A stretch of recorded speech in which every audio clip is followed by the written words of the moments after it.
Welcome back, nerd friends. We're going to talk about 5 things everybody should know about their first install.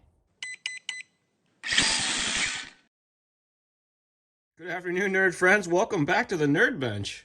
There are a few things that I talk to with people on the tech lines on a very regular basis, and I figure it's a great time to update the list of 5 things that you should know. The first thing that I run into more often is that folks get a new system, they install it, and they have some problems with operation because a very simple process has been skipped. And first thing is I call it the install, calibrate, and test process.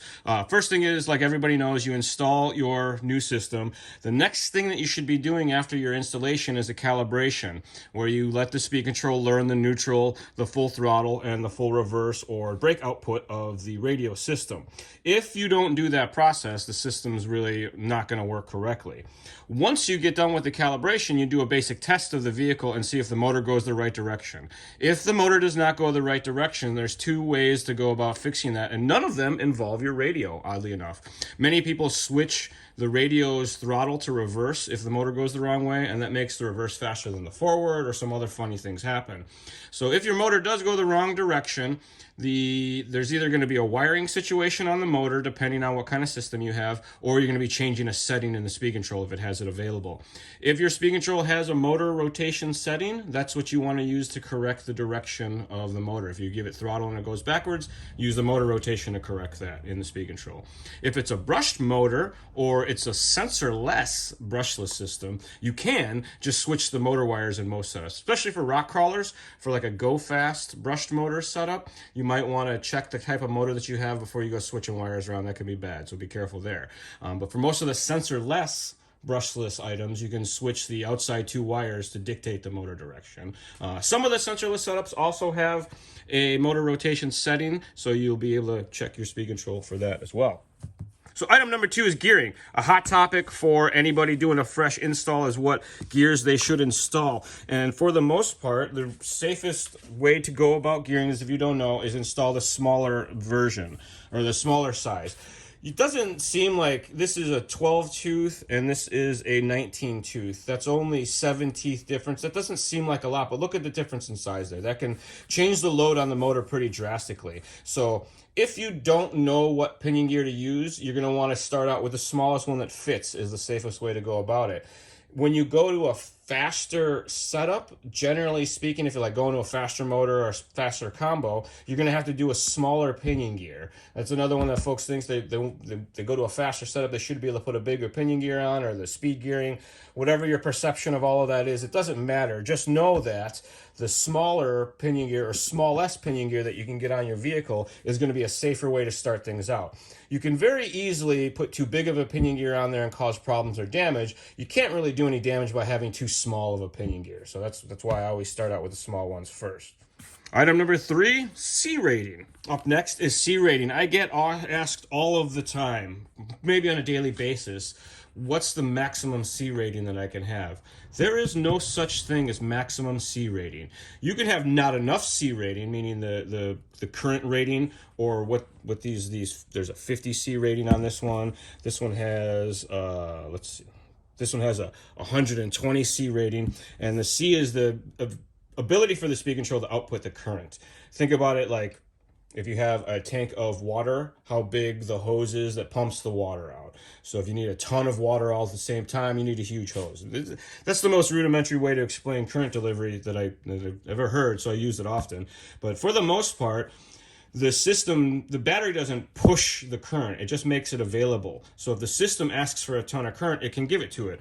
If the C rating is not high enough, you're going to run into problems that are related to not just operational problems, but you can create some very high drain situations for the system that can cause some damage. So go with the highest C rating possible if you're going to go with a go fast rig.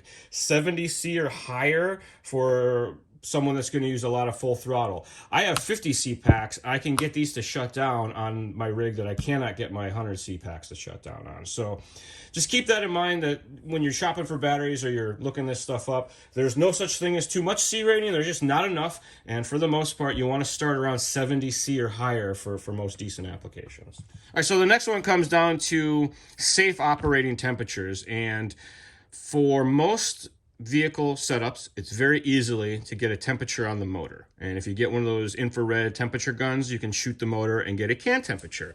And the safe temperature, drum roll please, is 160 degrees Fahrenheit. If you can keep your motor no hotter than 160 F at the end of a run, it will live a very healthy life. Now, the other one that I run into all the time is what's the optimal temperature? Well, the optimal temperature is room temperature. If you're totally honest with yourself, that's when it's going to run the best, when there's no temperature gain. So there's really no such thing as optimal temperature.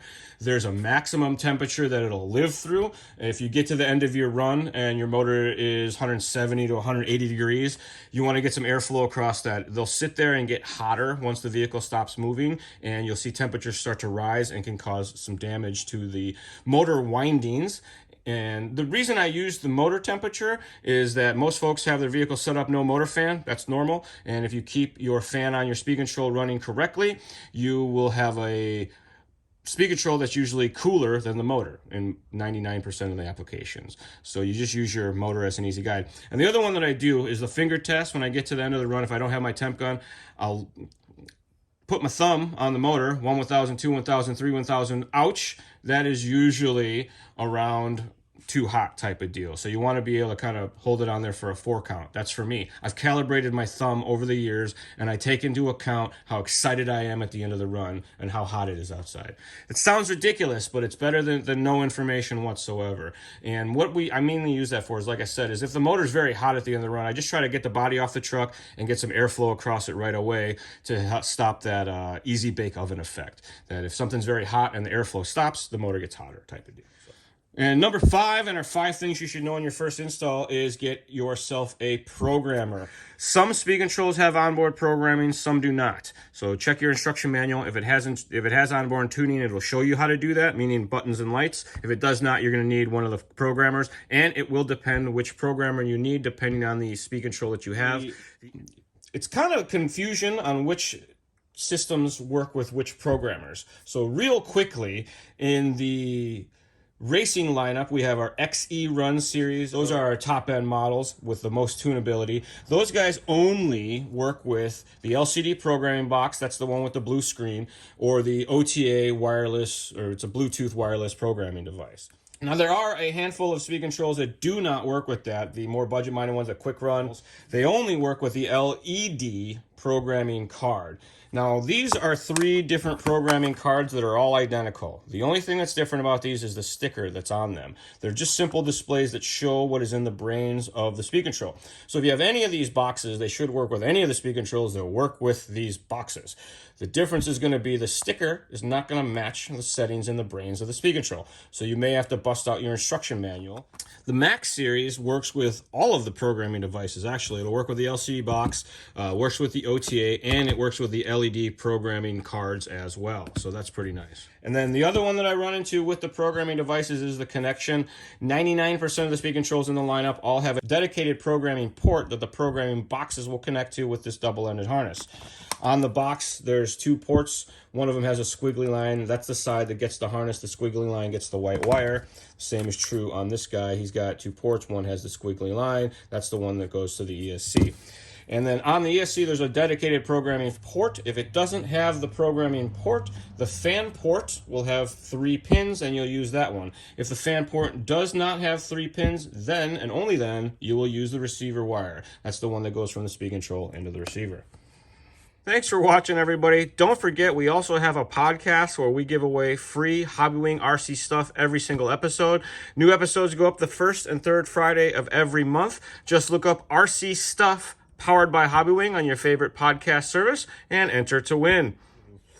Thanks for tuning in once again. New every Tuesday, The Charlie Show. We'll see you all next time.